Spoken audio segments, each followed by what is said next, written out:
আলুৰ ৰসে ছালত হোৱা ক'লা দাগ দূৰ কৰিব, ছালৰ উজ্জ্বলতা বৃদ্ধি কৰিব, বয়সৰ বলিৰেখা কমাব, ছাল নিমজ কৰিব, ছালত থকা ডাৰ্ক চাৰ্কুলৰ সমস্যা, পিম্পুলৰ সমস্যা, সকলো সমস্যা দূৰ কৰি আপোনাৰ ছালখন গ্ল' কৰিবলৈ বহুত বেছিকৈ সহায় কৰিব। আলু আমাৰ স্কিনৰ কাৰণে ভাল বুলি আমি সকলোৱে জানো নহয়নে বাৰু? আলুৱে আমাৰ মুখৰ ক'লা দাগ দূৰ কৰিব পাৰে বুলিও আমি সকলোৱে জানো। কিন্তু সেই আলুটো কেনেধৰণে ব্যৱহাৰ কৰিলে আমাৰ মুখৰ ক'লা দাগ দূৰ কৰাৰ লগতে আমাৰ মুখৰ ছালখনৰো উজ্জ্বলতা বৃদ্ধি কৰিব পাৰিম, বয়সৰ বলিৰেখাও কমাব পাৰিম, আজিৰ এই ভিডিঅ'টোত মই আপোনালোকক তাকে দেখুৱাম। হাই ফ্ৰেণ্ডছ, আপোনালোক সকলোকে মোৰ অসমীয়া সঁচাই চেনেলৰ নতুন এটা ভিডিঅ'ৰ মাজলৈ স্বাগতম জনালোঁ। আশা ৰাখিছোঁ আপোনালোক সকলো ভালে আছে। আজি মই আপোনালোকলৈ লৈ আহিছোঁ আলুৰ খুব বঢ়িয়া দুটা স্কিন কেয়াৰ ৰেমেডি। এই দুইটা স্কিন কেয়াৰ ৰেমেডি আপোনালোকৰ স্কিনৰ ক'লা দাগো দূৰ কৰিব পাৰিব, স্কিনখনৰ উজ্জ্বলতা বৃদ্ধি কৰিব পাৰিব আৰু লগতে বয়সৰ বলিৰেখা কমাবলৈও সহায় কৰিব। আৰু দেখুৱাৰ আগতে আপোনালোকলৈ এটা ৰিকুৱেষ্ট আছিলে, আপোনালোকে যদি মোৰ এই অসমীয়া সঁচাই চেনেলটোলৈ নতুনকৈ আহিছে, মোক প্ৰথমবাৰ দেখিছে, তেতিয়াহ'লে আপোনালোক সকলোকে স্বাগতম জনাইছোঁ মোৰ এই চেনেলটোলৈ। আপোনালোকে যদি মোৰ এই চেনেলটোৰ সদস্য হ'বলৈ বিচাৰিছে, তেতিয়াহ'লে সোনকালে মোৰ অসমীয়া সঁচাই চেনেলটো ছাবস্ক্ৰাইব কৰি ল'ব আৰু ওচৰতে থকা বেল আইকনটো প্ৰেছ কৰি দিব। তেতিয়া মোৰ আহিবলগীয়া সকলোবোৰ ভিডিঅ' নটিফিকেশ্যন আপোনালোকলৈ সোনকালে যাব আৰু সোনকালে মোৰ ভিডিঅ'বোৰ আপোনালোকে চাই থাকিবলৈ পাব।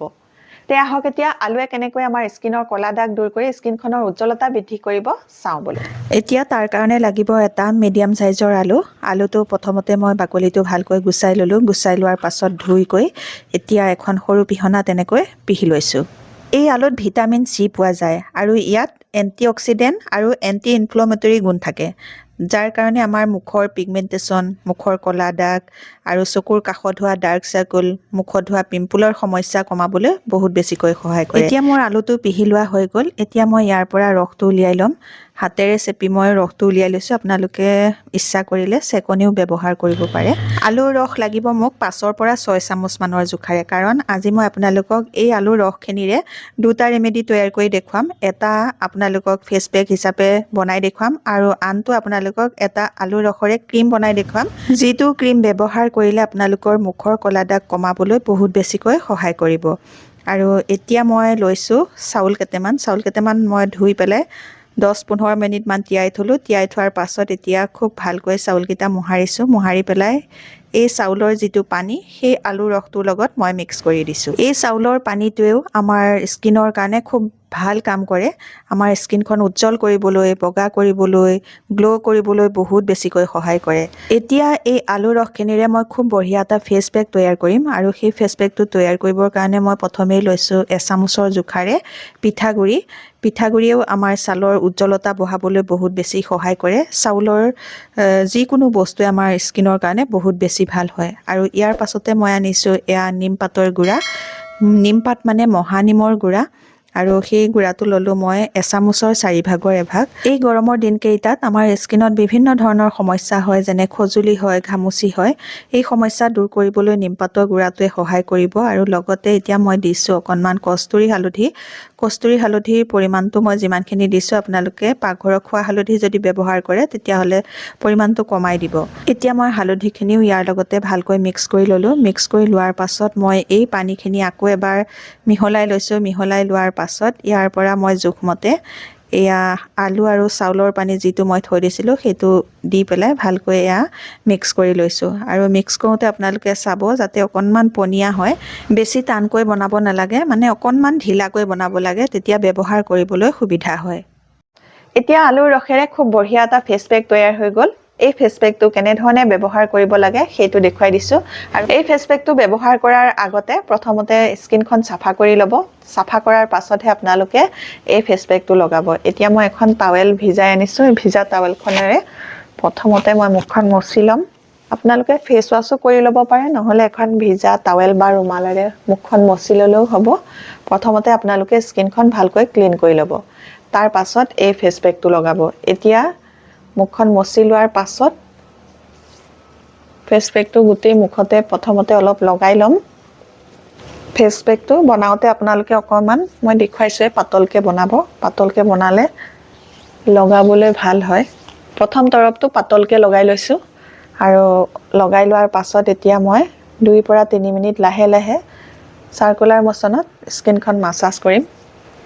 ফেচ পেকটো লগাই এনেকৈ মাছাজ কৰি দিলে এটা ভাল স্কাৰ্বৰো কাম কৰিব আৰু তেতিয়া আমাৰ স্কিনত থকা যিবোৰ শুকান ছাল মৃত ছাল সেইবোৰ দূৰ হৈ যাবলৈ সহায় হ'ব আৰু আমাৰ স্কিনখন নিমজ কৰি তুলিব 2-3 মিনিট মাছাজ কৰি লোৱাৰ পাছত ফেচ পেকটো আকৌ এবাৰ ইয়াৰ ওপৰতে আকৌ এটা তৰপ লগাই দিম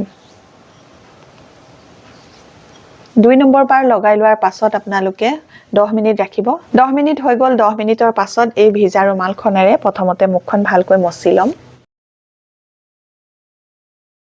মুখখন মচি লোৱাৰ পাছত ঠাণ্ডা পানীৰে আকৌ এবাৰ ভালকৈ মুখখন এতিয়া মই ধুই ল'ম এতিয়া মুখখন ধুই অহাৰ পাছত আলুৰ ৰস কেনে ধৰণে ৰাতি খোৱাৰ আগত মুখত লগাই আপোনালোকৰ মুখৰ কলা দাগ দূৰ কৰিব পাৰিব চাওঁ বলক ফেচ পেকটো বনাই হোৱাৰ পাছত যিখিনি ৰস বাকী আছিলে সেই ৰসখিনি এতিয়া মই লৈছোঁ আৰু আলুৰ যিটো বগা বগা অংশ সেইটো তলত বহি গৈছে কাৰণে আকৌ এবাৰ লৰাই দিছোঁ লৰাই দিয়াৰ পাছত এতিয়া মই এটা বাতি আনিছোঁ সেই বাতিটোলৈ মই অকণমান ইয়াৰ পৰা ৰস লৈ ল'ম এতিয়া মই ইয়াৰ পৰাই এচামুচৰ জোখাৰে লৈছোঁ আলুৰ ৰস মই কমকৈ আপোনালোকক বনাই দেখুৱাম যিহেতু এতিয়া গৰম দিন বেছিকৈ বনাই থৈ দিব নোৱাৰি সোনকালে বেয়া হৈ যাব সেইকাৰণে কমকৈ বনাই ল'ব আৰু ৰেগুলাৰ বনাই আপোনালোকে ৰেগুলাৰ ব্যৱহাৰ কৰিব আৰু এতিয়া মই ললো আধা চামুচৰ জোখাৰে এলোভেৰা জেল এতিয়া এই আলু ৰসখিনিৰ লগত এলোভেৰা জেলটো খুব ভালকৈ মিক্স কৰিব লাগিব এনে ধৰণে আপোনালোকে খুব ধুনীয়াকৈ মিক্স কৰি ল'ব মিক্স কৰাৰ পাছত ইয়াতে মই দিম অকণমান নাৰিকল তেল বেছিকৈ দিব নালাগে